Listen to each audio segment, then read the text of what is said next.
Right, this past weekend, you had a pretty good weekend. You beat Rochester and Emory. You were able to avenge your losses from last weekend. So let's talk about the first game. Sure. What are your thoughts on the game? First of all, basketball's a weird sport.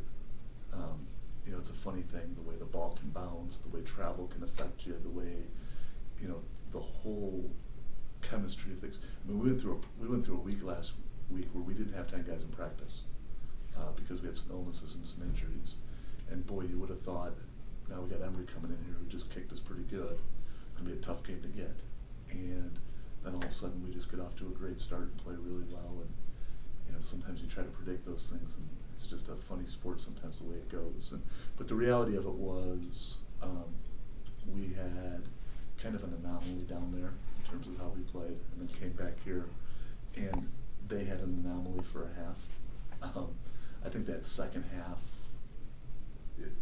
the way that the last 8 minutes of that game went is probably how our teams match up. Okay. I think it should be a pretty even matchup. The thing that's unique is because of the way that Emory plays, and to a certain degree because of our reliance on perimeter jump shooting, you can have those kind of swings with our teams. They're one of the few teams in the UA that can score a lot in the bunches because they play fast, they shoot a lot of threes, and then if we're shooting the ball well, we can score in bunches, and I think that's part of what happened in those couple of games. Okay. Tom Williams had his seventh double-double of the season. He's only a sophomore. So how impressed are you with this player? The thing that's impressed me the most about Tom, I think, has been his consistent effort rebounding-wise. He just really goes after the ball, and he's got pretty good timing that way. He's also shot the ball very, very well from the perimeter. I'm really excited watching Tom because I think his game in a couple areas can continue to evolve into a really great player. We talk about guys coming in and starting to feel their way into a program and getting their feet wet and taking baby steps. And Tom took some of those last year, and then he's taken more this year. And the reality is he has a chance to be as good a defender as there is in our league at his position. And he's not there yet, but he has a chance to do that. And his game offensively, whether it's off the dribble or in the post, has a chance to evolve more. So we're pleased with how he's playing right now, and really excited about how he could potentially be playing in the future. Yeah, this past Sunday you beat Rochester. Unlike your game versus Emory, you maintained the lead in the first half, but was able to maintain that big lead in the second half. And I think that was a nature of, kind of like us at Emory, I think that's a nature of the team that we were playing. They're just not as capable of creating turnovers and scoring in bunches as Emory was. So when they got down, Rochester's kind of a grinded out kind of team, and once we had them down, it's pretty hard for them to grind it out. It was hard for them to kind of get back into it. And it's interesting. I mean, there's 3 games. I was talking to Rochester's coach afterwards. You have Rochester at Emory wins by 25. We lose by 27 at Emory, and then Emory comes in here and loses by a lot. It was down by a lot. Or Rochester does, excuse me. And it's inexplainable. I mean, most scores in the league have been pretty close, and you look at those and you're like, it doesn't make any sense. And that's basketball. What were you guys able to do to build up that lead? We made shots. I thought we were 7 and 10 from 3 in the first half, and now we had good shots, but we made them all. And I thought we did a pretty good job defending them and making it hard for them to score. I mean, I think they had 20 points or 18 points at halftime. And, it was one of those ones where I'm not sure I thought it was our fault that they scored the ones they did. We screwed up a couple game plan things that I think we could have done a little bit better. And now, if they're feeling it and dinging it in, we can't do some of the things we did. Mm-hmm. But by doing the things we did and them not shooting very well, it gave us some advantages. And I should say, defensively that game, I thought, we have as good a pair of defensive perimeter players in the league in Jake and John.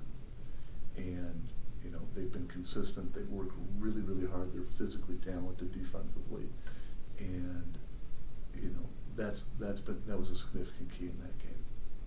Let's talk about this weekend, upcoming weekend, in which you'll be facing NYU and Brandis on the road. What are your scouting reports on the team? Similar to what we said last time. Different styles, different types of teams. One is big, strong, a little more methodical, high high skill level perimeter shooters. The other quick, athletic, pressing, getting up and down the floor a little bit more. And it's interesting the way our league works is, you get the Friday-Sunday combination. It'll be interesting how it plays this week. One of Brandeis's things is they don't have a lot of depth. So in some ways you like playing them on Sunday after they've had a Friday night game against WashU. But on the flip side, it's harder to prepare for their style in one day than having a whole week. It would be easier to get ready for NYU in one day on Saturday than it is to get ready for Brandeis in one day on Saturday. So that's a bit of a challenge, but I think they're big games. I mean, we find a way to get to this weekend. We got an interesting 3-game run to end the year, depending on how other scores go out. But I think we can do it. I'm excited about it. And again, the thing is we've won 2 games this weekend, but we can play better. And I'm still waiting for us to see us get to the point where we can get to. Okay, currently your team stands at 5-4 in the UA conference. In order to realistically give yourself a shot at the championship, do you have to win the next 5 games? I would think so. Okay. I would think so, and that's where that overtime loss at Rochester is going to haunt us. I mean, who knows how it's all going to play out? I mean, the league's, it's crazy. You have no idea. There's a lot of good teams. There's a lot of balance, but WashU drops 2 of the next 4. We win the next 4. We're playing them for the league championship last game. Had we won at Rochester, we would only need them to drop 1. But I think we would need to win the rest to make it interesting. And boy, that'd be our hope. Our hope would be is they drop a couple, we win out, and set up a game, here at the end of the year for the UA championship. The reality of it is they're pretty good. They're gonna be hard pressed to lose 2, and the teams we're playing are pretty good. We're gonna be hard pressed to win 4 leading up to that. But it's still a notion that our kids can be thinking about. Coaches always talk about not looking down the road or whatever. But goals are important. Is that true though? I don't know. I think some coaches give a little lip speak to it. Okay. There's no doubt that every one of us believes that the next game is the most important one, and you can't look past somebody. And there's no way we're looking past NYU. There's no way. We will prepare for that game. And I've been in the UA for 18 years, and I think my colleagues would tell you that we don't look past anybody. We prepare for everybody. But when you're communicating with your team, big picture, small picture combinations, I think for everybody is important. You can't get too big picture. You can't say, okay, let's win the next 5 and get in the NCAA tournament and try to win the national championship. I mean, I think that's too grand, but I think you can look at things in bunches and say, hey, look, there are still some motivating factors to play as well as we can, other than just wanting to do that. And you can use that with your team at times. All right, thanks for joining us. Thanks, Chika. Take care.